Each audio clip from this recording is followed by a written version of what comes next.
เป็นแกงเลยทำไมนี่ทำอะไรกันอีกรวมเลยเร็วเข้าแถว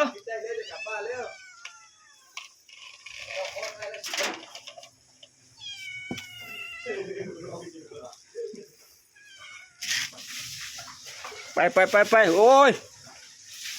ไปหากินที่อื่นบ้างเว้ย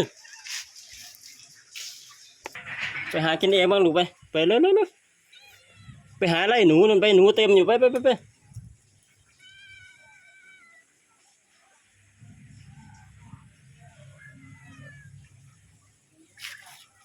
ฟอดีๆนะแต่ใครอย่าให้แก๊งนี้เข้ามาได้นะเข้าใจไหม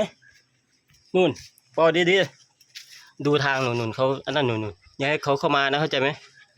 นั่นแต่ใครเขาเข้ามาแล้วจัดการเลยใครขู่ไว้ลูกขู่ไว้อย่าให้เข้ามานะบอกน้องว่าอย่าเข้ามานะ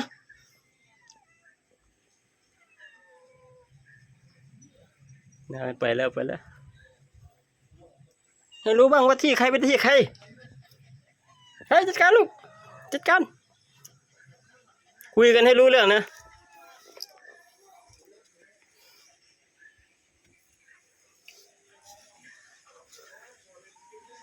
แล้วพี่น้องเฝ้าแล้ว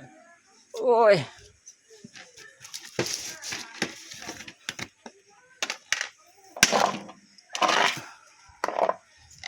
เอาตะไคร้อยู่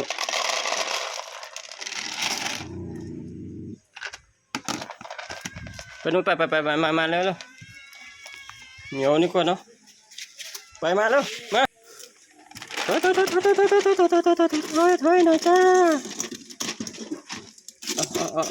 กินลูกกินอ่ะเหนียวพาลูกกินนะหมดแล้วลูกพ่อไปกินกับข้าวหนึ่งไปนานเวลาให้กินก็กินแต่